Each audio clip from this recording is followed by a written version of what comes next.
my name's Kyle. As you may have heard, I'm a registered graphic designer, and I'm going to talk a little bit about crafting a career path because I thought that might be interesting for y'all, considering the way I understand it, they're all students. Is that right? So, yeah, it's an interesting point in your career, kind of standing on the precipice of figuring out what the heck am I going to do with my life. So, I've been a designer for about 20 years now. And really, the main thing I've kind of taken away is like everyone has their own path, and that's totally okay. So basically, what I'm going to share with you are things that I really wish I knew when I was entering the workforce. This was a young me graduating school, a little bit more hair on my head, but not the worse for wear. And at that point in my life, I really figured there would just be a path. You start off as a junior designer, move your way up to senior designer, art director, creative director. You figure you'd start off with the small stuff, doing coffee runs and little newspaper ads, but eventually you'd be working on the really big stuff, the worldwide campaigns, the huge brands, because that's just how it works, right? That's how it works from when you graduate to when you're established, like me. But it's actually really not like that at all. And this is probably more accurate to how it felt once I got a job. I got a job and I saw my friends getting promotions, but I wasn't getting promotions. I was just kind of Right. stuck in the same place. I ended up in roles at companies that felt really far away from what I went to school for and seemed far away from where I really should have been when I thought about what my path really, was meant to be. I was working in industries doing stuff that they didn't even talk about in school. And really, I kind of thought I messed up my career, which is a scary thing to think. But, it's all okay, is kind of the main takeaway. So, as I said, my name's Kyle. I'm a creative director here at Creative Currency, an advertising and marketing agency in Toronto. I lead our design teams, do branding projects, social media campaigns, everything in between. I'm also a member of the RGD, where I serve on the board of directors. I do portfolio reviews. I act as a mentor. I do all sorts of stuff, but really, I like to be part of the design community. So when I think about my career, it really felt like a tire fire right around the start, to be honest. But looking back on it, it actually was kind of this perfect path for me. And if there's one thing I hope you take away from this mini talk is like your path can also be perfect and unique to you. There's no right path, there's no perfect path. There's just the path you're going to set for yourself.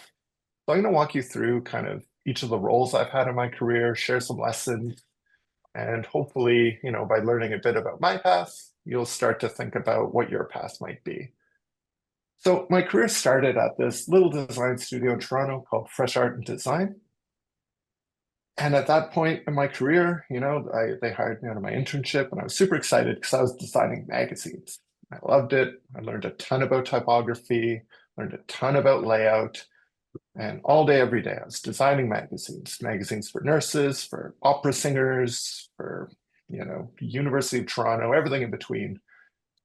But, this was, as you can see by that weird Nokia phone, this is pre-iPhone. This is way back in the day.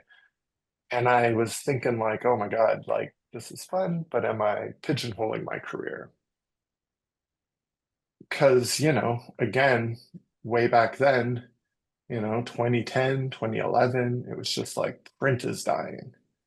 All these articles were like, magazines are going to go away. Everyone's going to be using iPads. And here I was building this career on print design, and all I'm hearing is, you know, this is going the way of the dinosaurs. And I was like, ah, crap, I really screwed my career already. Like I've started all this print design, and now digital design is what's happening. Everyone's designing for iPads, everyone's designing apps, and I need to change what I'm doing or I'll be left behind. So I did what I thought I had to do, learn how to make websites. This is an old pre-Adobe web design app, and I hated it. I really just could not do it. I just wasn't for me. I took so many classes from different schools, running my head against this, but it just it didn't interest me. It didn't excite me. And I felt bad because I'm like, well, this is what design is now. It's web design, it's digital design. And if I don't move over to that industry, I'm going to be left behind. And, to a certain perspective, I guess that could be true. Digital design is still around, but I realized like I never would have actually made it if I actually focused on digital design. I needed to reflect on like what I actually loved doing. And when I was a kid, I used to take magazines that I had lying around and I would like trace them with tracing paper just because I loved that type of design. I didn't even know what design was, but I loved the layouts and the colors. And, web design didn't have that love. It didn't have that kind of spark that really just kept me thinking about it. So for me, the thing I learned and the biggest relief for me was when I just decided, like, you know what, like, whatever. Digital design, web design, it's clearly the big thing, but it's not for me. And I'm just going to make the decision not to do it. And it was just a huge relief because, it's great for the people who are passionate about it, but I realized for me, I would never be able to compete with them. The people who succeed are the people who are, almost obsessed with it. They're the people who are like learning about it on their free time. They're reading books about it. They're trying things outside of work. And those were the print design things that I was doing. I made a magazine on my own in my own free time. And that's was my path. So the thing to think about, like as you step in your career, is like, yeah, you want to make money and totally, it's totally valid. But if you're not doing the thing that, excites you, the thing that you think about when you really shouldn't be thinking about work, it's not going to click. You're going to be passed by the people who do have that love of that craft of design. And that passion will really carry you through. So for me, it's like, when I'm going to bed, I'm thinking about certain design challenges and I'll get a random idea in the middle of the night. Like for me, that's a really good sign that it's like, you know what, that's probably the thing I'm meant to be doing. So the second thing I learned while I was at Fresh Art and Design was like the danger of getting too comfortable. I stayed there for 8 years, and if I'm honest with you, that was way too long. It's not to say you can't stay at a job for years and years, but it's not the time that matters. It matters is you're growing, you're learning new things, you're having a growth, you're having your growth acknowledged through raises, through promotions. And I just stayed there because I was comfortable. I was getting married at one point. I wanted the stability. And when I look back on it, after about 3, 4 years, I really stopped pushing myself. I was just kind of getting a paycheck. And that was the moment I saw everyone else in my network really pushing their career. So there's this theory in like strength training, any kind of training, where you're going to go through periods of plateau. You're going to notice when you're exercising, when you're pushing yourself, you're getting really quick gains, and then things are going to just kind of trail off. And that's a time when you need to shake things up. You need to do a different exercise. You need to try something new. And it's very same in careers. When you start a new job, it's going to be really hard. You're going to feel like you're learning new things every week. You're going to hit a point where things plateau. You enjoy that for a time. It's nice to feel like you're good at your job, but at a certain point, you're going to have to say, okay, I either need to shake things up where I'm at, or I need to find something new. So this idea of, taking ownership of your career. And if you feel like you're plateauing, you need to think through what's going to change up that routine. It could be going to your boss and saying like, hey, I haven't, had a different project in a while. What would that look like? And if that doesn't work, it's like, well, maybe I need to think about what a new job might look like. And again, it's kind of funny to think about it at this stage of your career, but the time flies by, honestly. It's like you're going to get your first job, you're going to learn stuff really fast at the start, and before you know it, you're going to be in one of those plateaus. So you just need to reflect. Is this a time when I want to push my career, or is this a time where I'm fine plateauing in my career and I want to focus on other aspects of my life? So after those 8 years of Fresh, I jumped over to Bridgeable. I was like, I really need a change. And, I'd like to tell you a bit about how I switch each job because people, often ask me, like, oh, how do you find a job? Is it networking? Is it cold call? Do you, apply online? So when I was leaving Fresh, I applied all over the place. I had lots of interviews, got to the final of a lot. but really nothing worked out and it was super depressing. It really sucks to get to that last round. You feel like you almost got it and they're like, we went with someone else.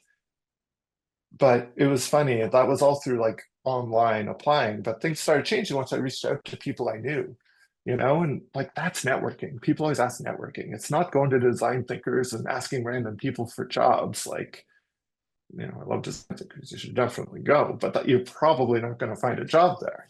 But what worked for me was I reached out to friends, and a friend of a friend knew someone who's hiring, and that got me in the door. And that was just that little opening I needed where they gave me a little bit of credibility coming in. And that's where I had my first conversation with Bridgeable. And this kind of ties back to the chase what excites you thing because Bridgeable hired me not because of all the work I was doing at Fresh. They loved that I was doing design in my free time, that I had my own magazine, and that showed that passion for the thing they wanted to hire for. So again, that is this idea of like the passion you have for the job will shine through when you're interviewing. And that's really what people look for. So this is the moment where I really felt like my career was on fire. Because the thing about Bridgeable is they're not a design studio. They're a service design company. And that's really just a fancy term for a type of consulting. So they helped clients solve problems like, how do we get patients to properly understand their medication? Or how do we make billing processes better for cell phone companies? So this wasn't really straightforward. I understood magazines. I had no idea what was going on at this company. And the thing at the time that really stressed me out was I wasn't working on projects that could go in my portfolio. So I was designing a lot of presentations. I was designing a lot of reports that were interesting, but maybe not beautiful.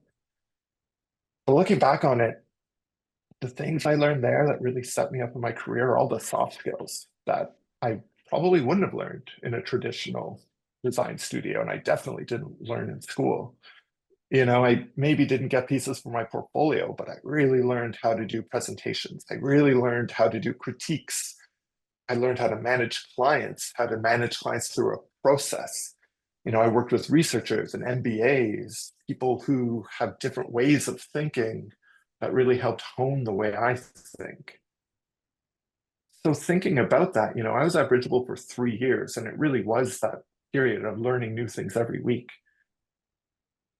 So what was important here, though, was making sure my portfolio didn't completely die off. So at Bridgeable, I did pitch like, hey, I'm good at magazines. Do you want to try doing a magazine?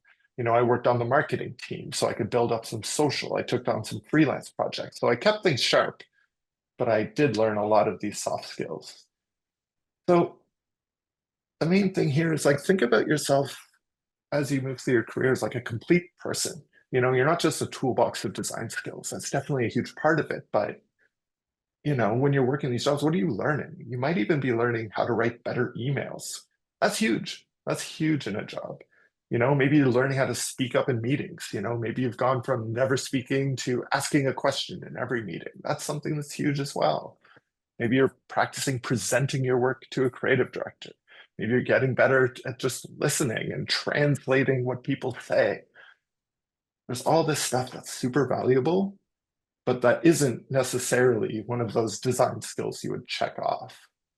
So it's just those things to kind of remind yourself as you're building your career. Even if you're maybe not developing a portfolio, you might be developing a more complete picture of who you are as a designer.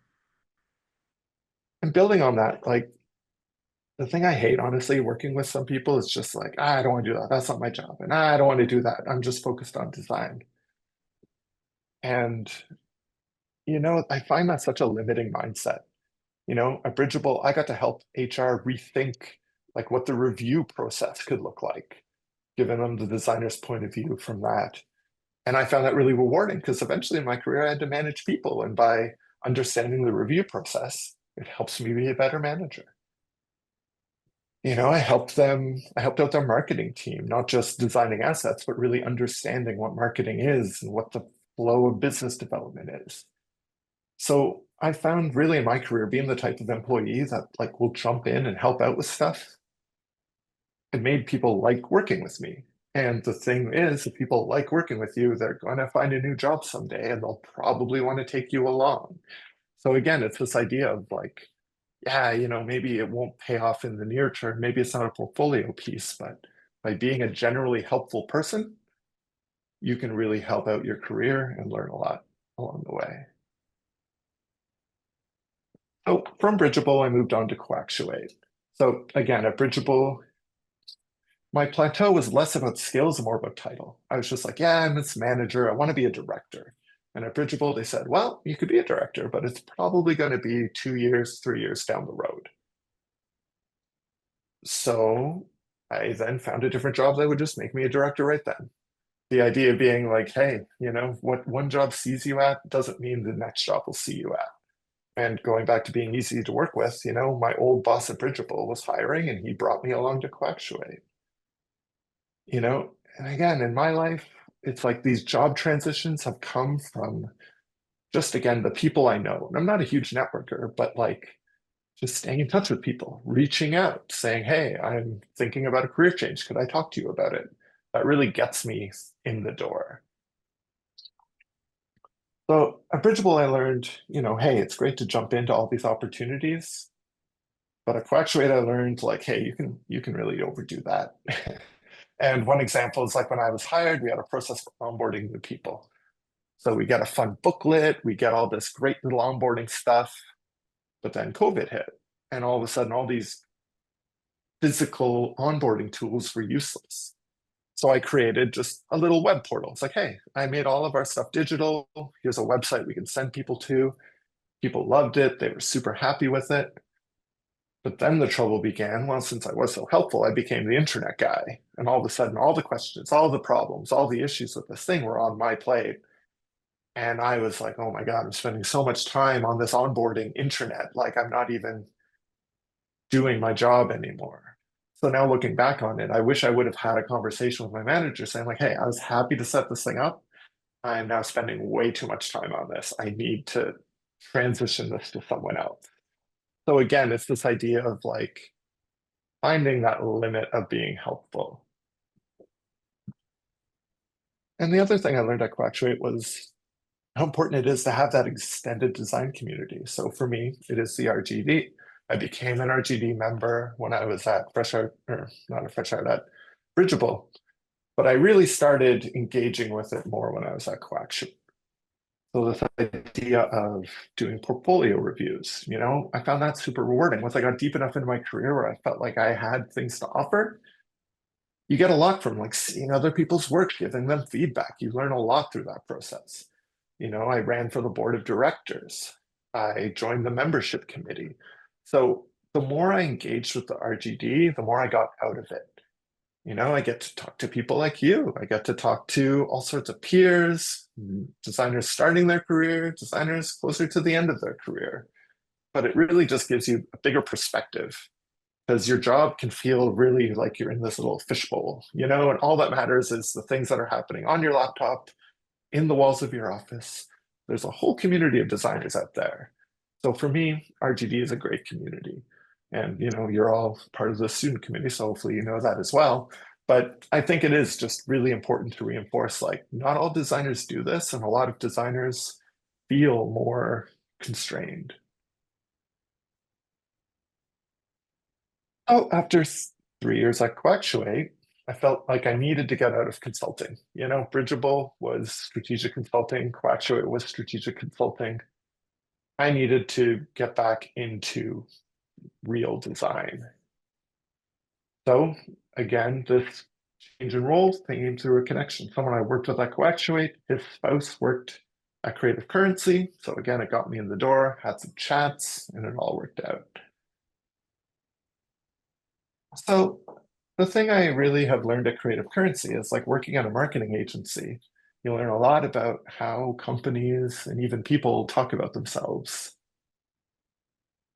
So I figured like, well, now more than ever, I probably have to figure out how to talk about myself. And it's awkward. Maybe it's changed now, but they definitely didn't teach us this in school when I was in school.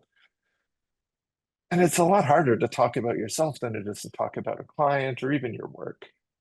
But to me, self-promotion doesn't have to be bragging, it doesn't have to be you always talking about yourself. So when I think about self-promotion, like use LinkedIn as an example, I like to talk about how great my team is. I post about the work we do as a group. I post about cool work I've seen that other agencies have done and tag them in it.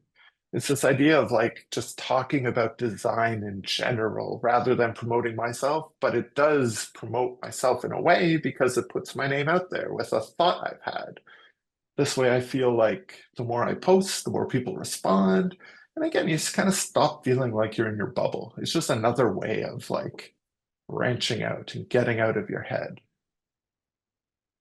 So for self-promotion, for me, LinkedIn is really kind of the sweet spot. Like I see a lot of people spread themselves really thin and it gets to be overwhelming. You know, if you have an Instagram and a TikTok and a LinkedIn, and maybe people have the patience for that, but I do not.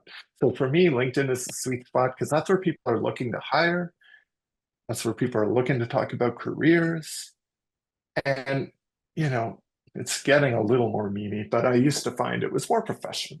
You know, I love Twitter. I love Blue Sky, whatever. I'll do some shit posting, but this is where you can kind of keep it more professional. And, you know, what's nice about it is I add my clients as I go along the way as well, so they can see what I'm up to. And it kind of lead to more work. And people I used to work with, I could see they got a promotion. I'm like, oh, hey, Hillary, isn't that great? You got a promotion. Let's talk about that. I'm curious to learn more. And who knows, maybe down the road, she'd be like, you know what? I did like talking to Kyle. I'm going to tell him we're hiring. So again, it can just kind of keep the cycle going.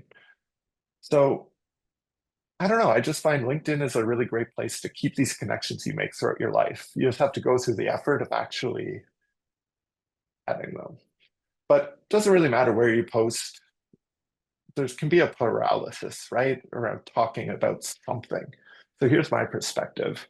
You know, I try to stay current. This isn't current anymore, but at the time when I built this deck, you know, at the left, where I got like, 1,200 impressions, it was just a general post like, hey, I saw this work by Wolf Owens. I like it. You know, it did okay. Then I posted about the Johnson & Johnson's rebrand at the time. I posted like the day it happened. And, I got like 7 times the impressions just because people wanted to engage with this topic. And, if I had rebuilt this for today, it would have been the Jaguar rebrand. But just this idea of like, you don't have to have like some amazing, never thought of before perspective, but just the fact that you're staying on top of the industry, that you're putting something out there, it gets people interested. It gets you part of the zeitgeist, part of the conversation. So again, self-promotion doesn't have to be like, look at this thing I made, or oh, look at me, I'm so great. It can just be like, hey, I saw this, I thought it was super cool. Here's a thought I had on it. What do you think? And my last point on this is really for me personally, I make the decision. It can be really easy on social to be negative, to like critique. I see so many people, especially with that Jaguar rebrand, just being like, what are they doing? This is stupid. Look how dumb they are. And it drives me nuts. So like, here's what they should have done. And they just slap a Jaguar on it. I'm like, yeah, they probably thought about putting the Jaguar logo on there. It's just low hanging fruit. So for me, I think about like, hey, how can I stay positive? How can I build people up? How can I recognize the good work that's out there? You know, all of us as designers, we've done work that we don't think is amazing. And how would we feel if someone on the internet was like, look at this piece of crap Kyle designed. He's so stupid. And that would make me feel really bad. So why would I want to make anyone else feel bad? So personally, I find don't take the low road. Don't take the easy win, pointing out a bad logo, because it's like everyone knows. It's a lot more, I don't know, puts me in a better mind space to reinforce someone else than it does to tear someone else down. So that's just me. I like to give people the benefit of the doubt. I don't think any designer out there is like actively trying to do bad work. So I'll just reinforce what I like. So just kind of wrapping things up. Sometimes, as you're building your career, maybe even right now, you kind of feel like things are on fire and you can feel like you're off your path. You can feel like you don't know what your path even is. But the main thing is like focusing on growth. Are you moving forward? Are you progressing in some way? Because in my career, I never knew where the destination would be. But as I just kept focusing on moving forward, you have faith. You're going to end up somewhere good, or if not good, at least interesting. So just try to keep that perspective of just moving forward and growing, and you'll be all right. So yeah, that's my little talkaroonie. Feel free to ask any questions.